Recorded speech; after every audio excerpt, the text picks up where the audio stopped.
तर पुणे महानगरपालिकेच्या निवडणुकीच्या निकालानंतर त्याचे आता पडसाद उमटताना पाहायला मिळतात। काय नेमके परिणाम झालेत पाहूयात टॉप 9 बातम्यांमधून। पुणेकरच पुण्याचे दादा, आम्ही सर्व त्यांचे सेवक। पुणेकरांनी मोदींना भाजपला स्वीकारलंय। पुणेकरांनी अजित पवारांना नाकारल्याच्या प्रश्नावर फडणवीसांचं भाष्य। पराभवानं खचायचं नाही, काम करत राहायचं, अजित पवार यांचा कार्यकर्त्यांना सल्ला। तर मनपा निवडणुकीमध्ये अंदाज चुकल्याची दिली कबुली।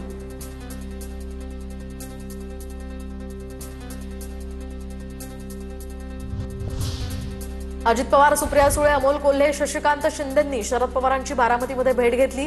12 जिल्हा परिषदांच्या निवडणुकांमध्ये दोन्ही राष्ट्रवादी शक्य तिथे एकत्र लढणार। बैठकीनंतर अमोल कोल्हेंची प्रतिक्रिया। फडणवीसांकडून पुण्यातील 119 नगरसेवकांचा सत्कार। पुणे महानगरपालिका कमिशनचा धंदा किंवा व्यवसाय नसून एक परिवर्तन केंद्र आहे। 5 वर्ष चांगलं काम करा, 25 वर्ष आपल्याला कुणीही हटवू शकणार नाही। पुण्यातल्या नवनिर्वाचित नगरसेवकांना फडणवीस।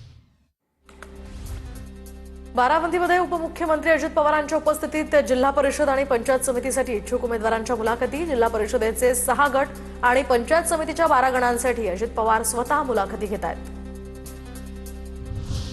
पुण्यामध्ये झालेल्या मतमोजणीवर रुपाली ठोंबरेंचा आक्षेप। प्रभाग क्रमांक 25 मधील पराभव अमान्य, मला मिळालेला कौल माझ्या मतदारांचा नाहीच, रुपाली ठोंबरेंचा आरोप।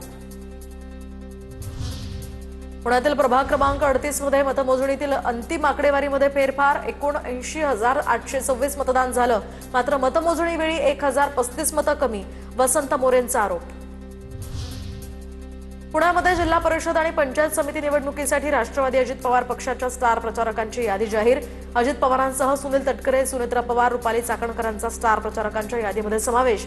तर 40 स्टार प्रचारकांची यादी राष्ट्रवादीकडून जाहीर।